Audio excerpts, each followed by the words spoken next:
Item Number SCP-3700 Object Class HEMA Special Containment Procedures Foundation Naval Task Force Delta 7 Northern Storm is currently assigned to patrol an area of 800 kilometers in diameter, encompassing the Orkney, Shetland, and Faroe archipelagos in the Northern Sea.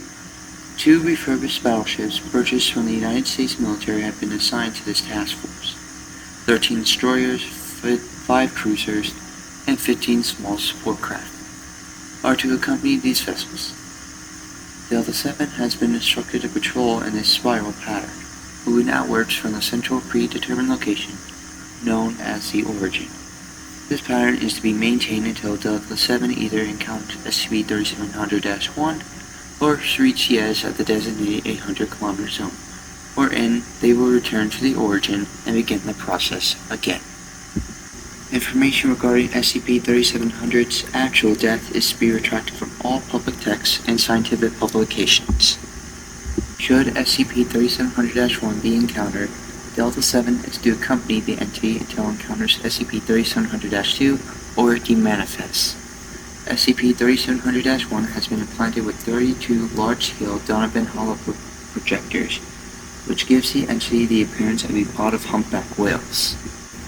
Delta 7 is authorized to dissuade SCP-3700-1 from directly approaching any of the archipelagos via force if necessary. Inquiry into Delta 7's presence is to be explained via maritime exercises between international peacekeeping forces. High-ranking elements of the British Royal Navy have been informed of Delta 7's presence and purpose. Should SCP-3700-1 encounter SCP-3700-2 at any point, Delta 7 is authorized to engage Protocol Winter Maelstrom.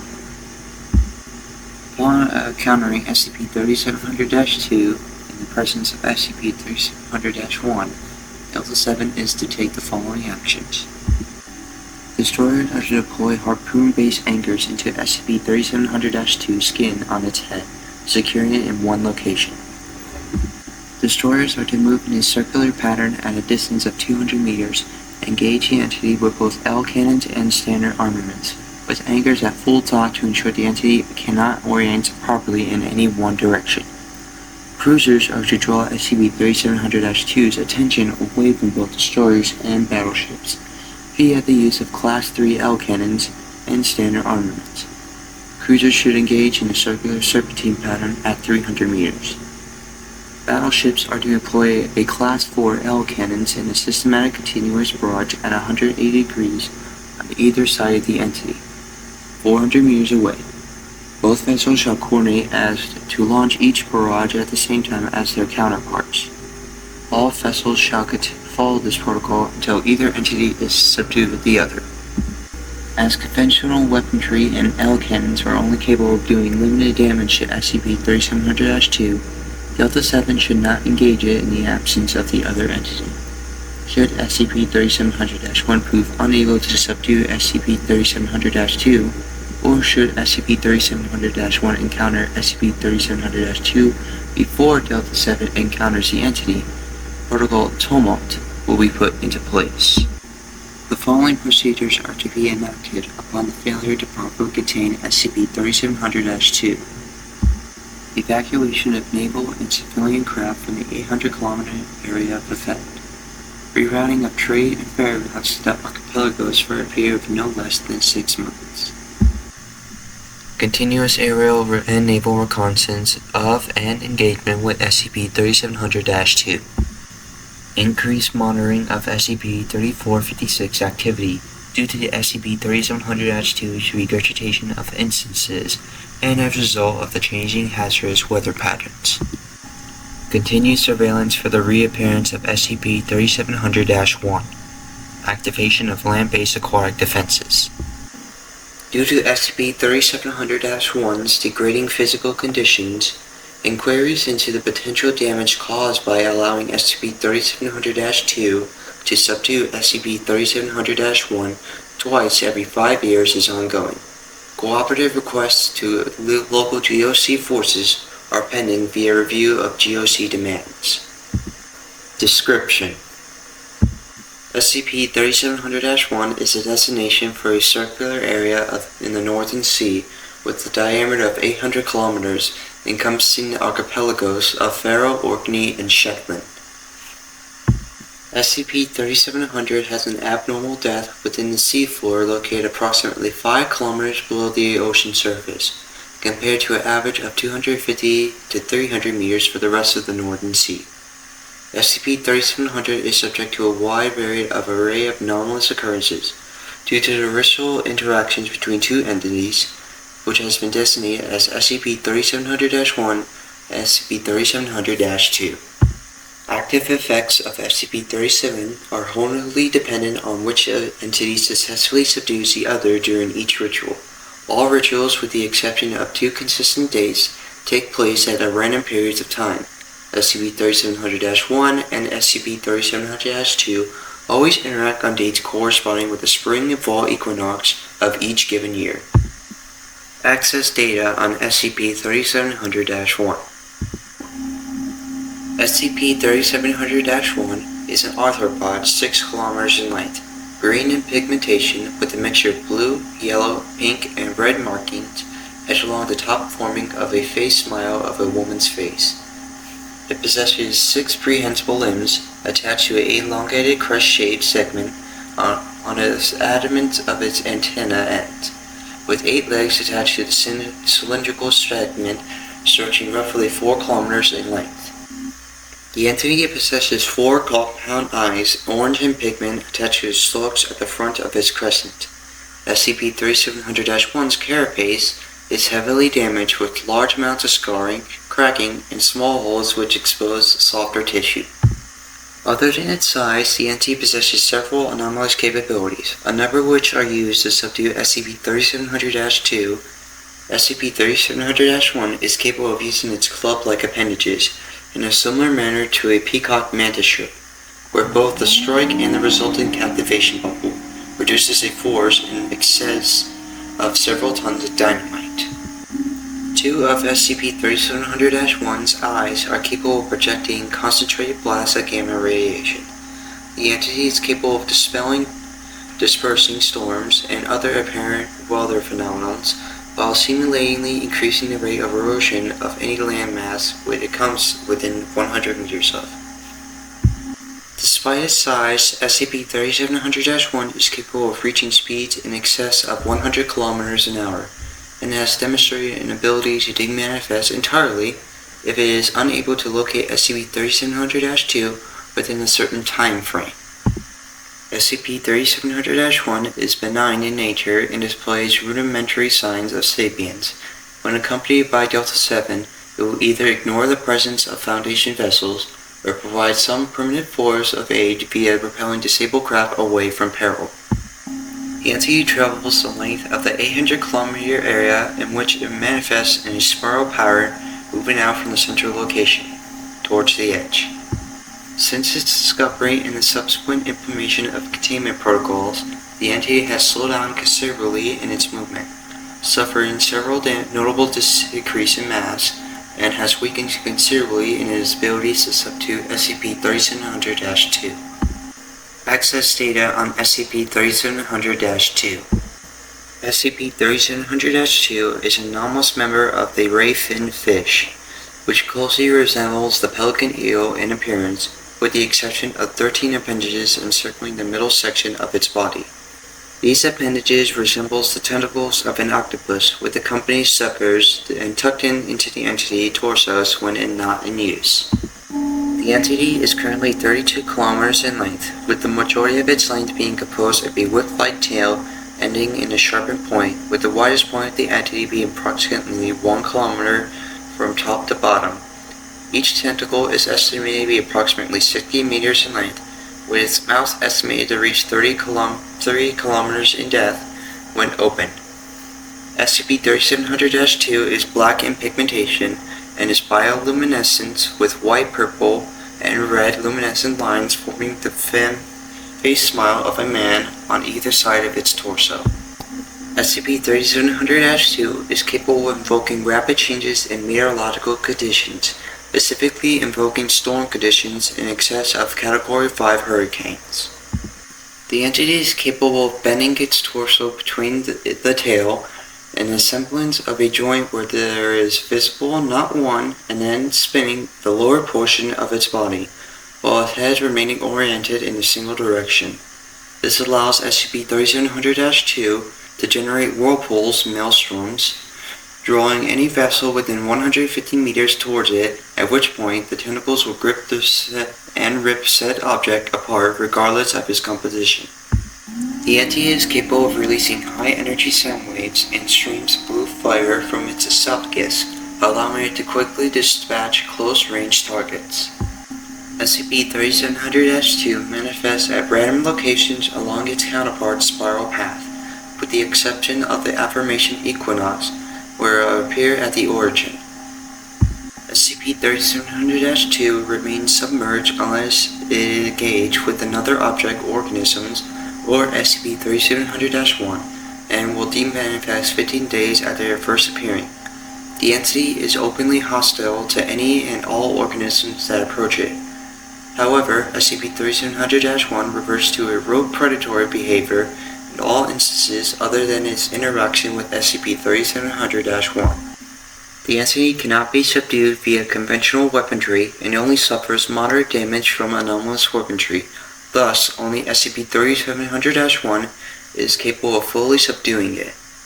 Several of SCP-3700-1's more notable anomalous properties, including the ability to regurgitate SCP-3456 instances, have emerged in the last decade as its counterpart has grown weaker. Interactions between SCP-3700-1 and 2 consist of prolonged struggles where each entity will attempt to temporarily kill or subdue the other. Interactions on equinox dates always occur at the center of the 800-kilometer zone. Interactions shortly follow the given equinox date are usually short and can occur in random locations, with the victor of the previous interactions quickly dispatching the other entity. Historically, the previous subdued party has defeated its counterparts during the next equinox prior to the implementation of current protocols. This results in 2 6-month cycles where SCP-3700-1 would dominate one cycle and SCP-3700-2 the other. Since implementation of current containment procedures, SCP-3700-1 has subdued SCP-3700-2 for 64 straight equinox with Foundation aid. Successful defeats in one entity by the other induces a number of different geological and meteorological changes within the 800-kilometer zone. These are described as below. When SCP-3700-1 subdues SCP-3700-2, storms and harsh weather are immediately dispelled despite meteorological conditions area outside of the 800-kilometer zone. Reproductive rates of local oceanic and island fauna increases by a factor of 3, and crop yields double for the duration of the 6-month period. Careful culling of ocean fauna must be undertaken due to the unintended creation of dead zones as a result of overpopulation of certain species of zooplankton. Erosion rates of each archipelago's shores increases from standard rates by a factor of 5. When SCP-3700-2 subdues SCP-3700-1, meteorological conditions become perilous. Continuous storms ranging in strength from that of a Category 1 to Category 5 hurricane occur throughout the 800-kilometer zone.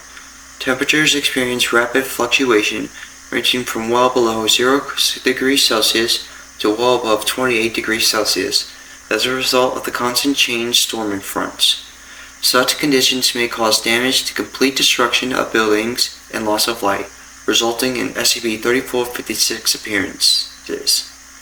Travel by sea is rendered difficult, if not impossible, by turbulent storm surges in waves. Supplies, food, and transportation must be arranged by air or aboard specialized storm-faring vessels. Ocean food sources are driven from the area due to extreme conditions, and livestock often expires from exposure to disease. Crop yields are greatly reduced due to high winds, oversaturated soil, and lack of sunlight.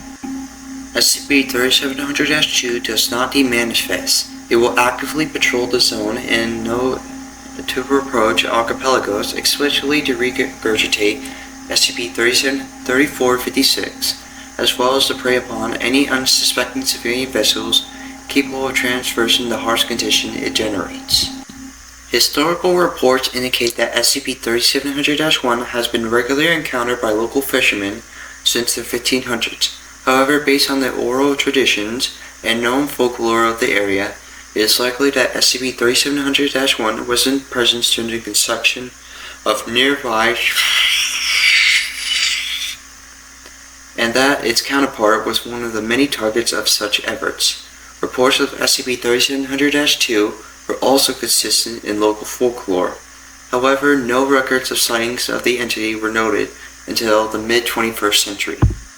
Access Incident Log I-3700-039.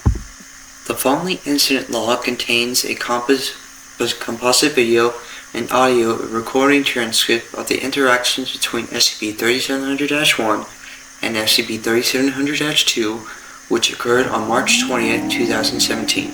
Descriptions and events were constructed using monitored CCTV cameras and audio communication logs between task force vessels. It should be noted that the nature of this incident log is novel, and the given containment procedures and descriptions have not been revised to reflect it due to the distinct lack of certainty, regardless of its consequences, and absence of historical precedents in regards to such an occurrence.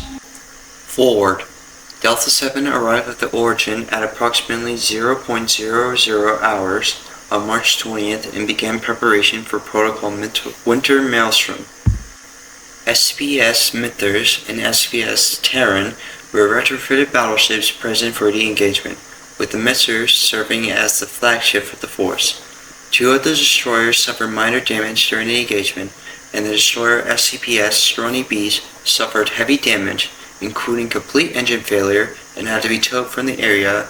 Several vessels reported that lost personnel following the incident, with the majority of the losses due to unusual turbulent seas, or SCP-3456 appearances. Communication throughout the engagement refers to SCP-3700-1 and SCP-3700-2 as Homer and Angie, respectively. Begin log. At 17:32:37, an area of water 600 meters from where Delta-7 was anchored began emitting intense rays of light for approximately 3 minutes before SCP-3700-1 appeared. This is Mither to all vessels. Homer has appeared. I repeat, Homer has appeared. Delta-7 withdraws their anchors from the ocean floor and begins steaming towards SCP-3700-1. The entity begins to move slowly in a circular pattern as Delta-7 gains on it.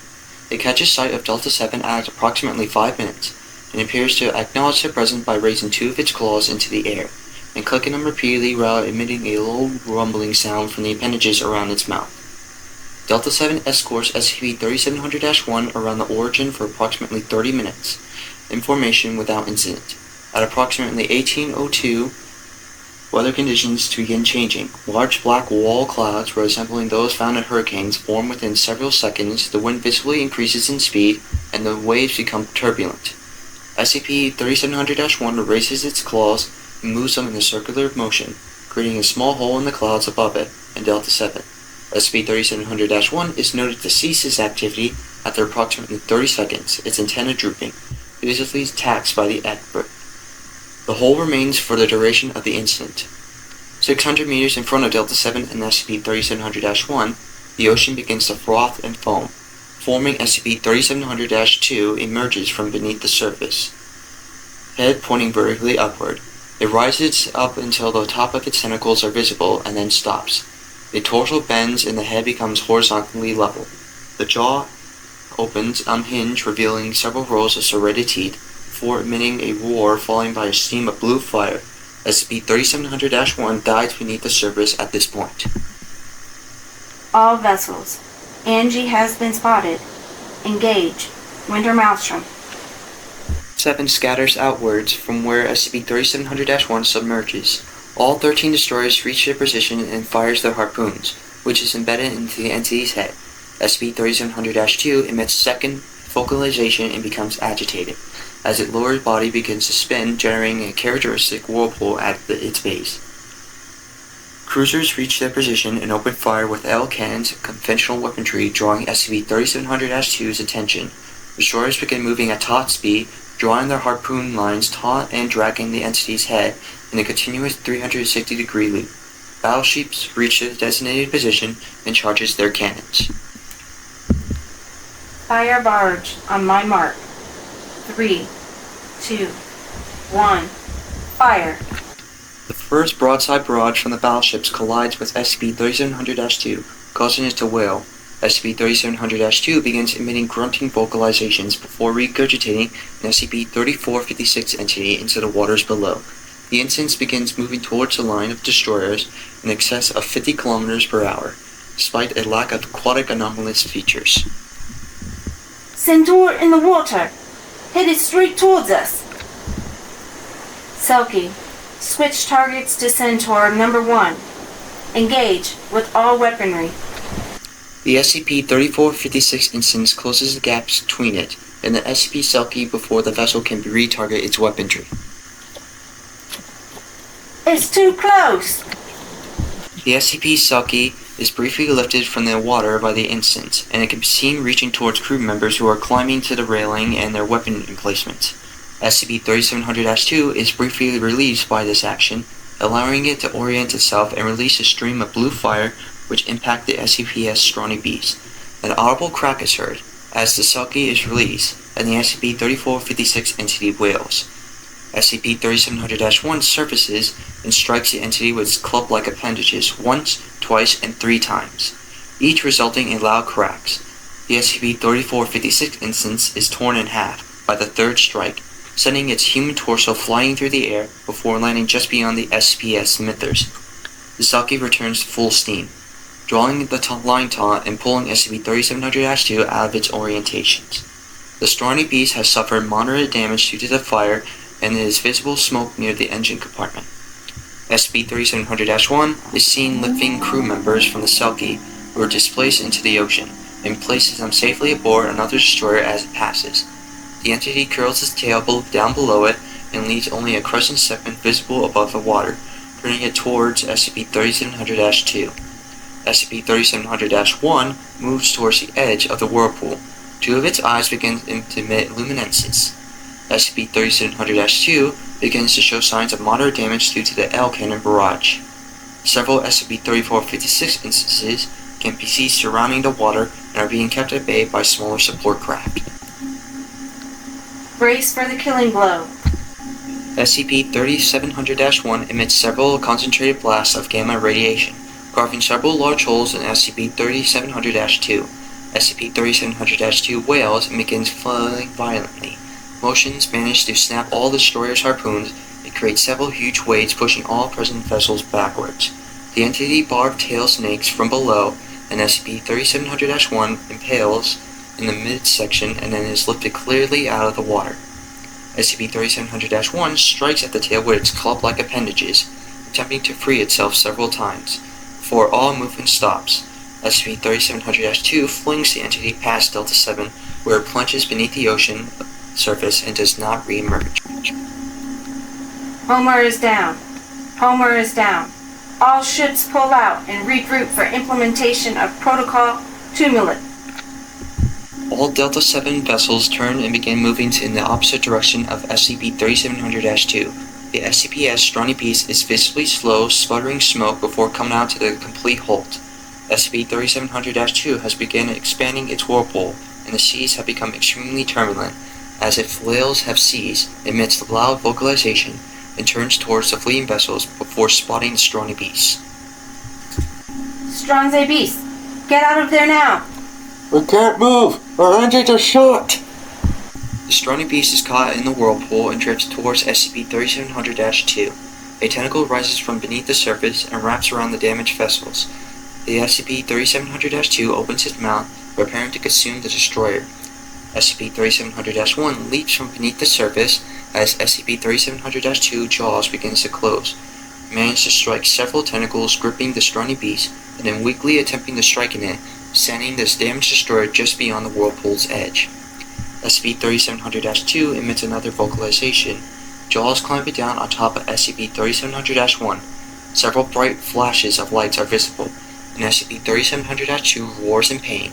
Thrashing, its lower half of the body stops spinning, and its tentacles have come beneath the waves and begins tearing SCP-3700-1's legs from its abdomen. SCP-3700-2 stops moving, and its rapid succession of muffled craps can be heard.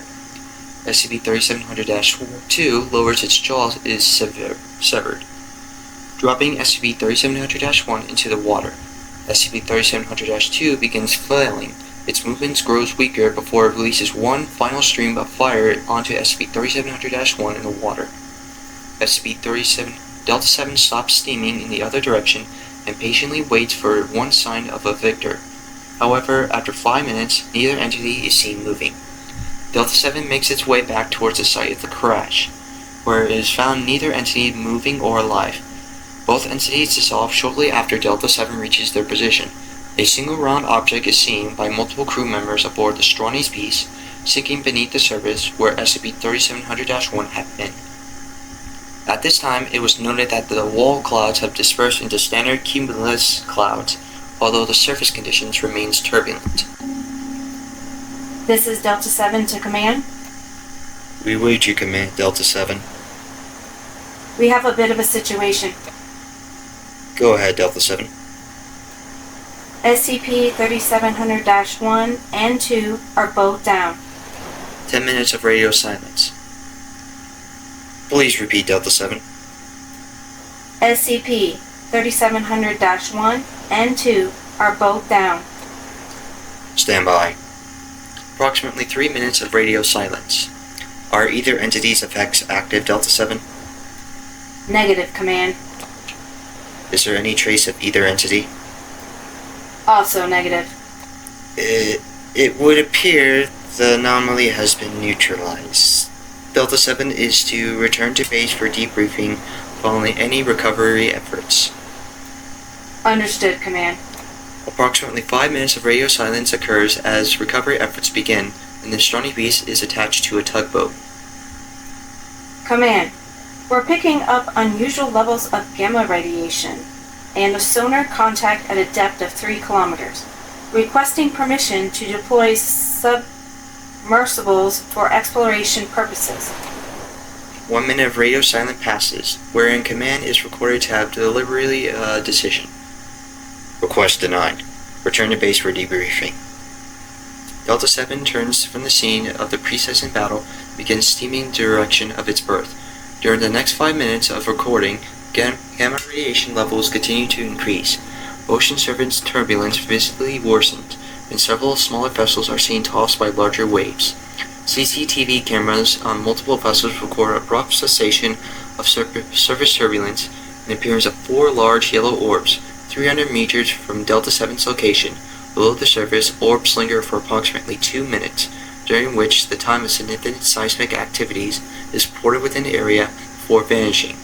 Command notes that this presence of the object at this time, but does not inform Delta-7. Following the disappearance of these objects, Delta-7 detects a new sonar contact 5 kilometers directly beneath the task force. Initial readings indicate some sort of metallic object structure. Command, we've lost a signal from the previous contact and are no longer detecting gamma radiation. We're detecting a new contact, 5 kilometers deep, large and metallic. Stand by, Delta-7. Command discusses the further actions for approximately 3 minutes. Delta-7, you are authorized to deploy submersible for exploration purposes. Be advised, should SCP-3700-2 manifest, the exploration teams are to be considered lost and you are to return to base. Roger, Command. End log.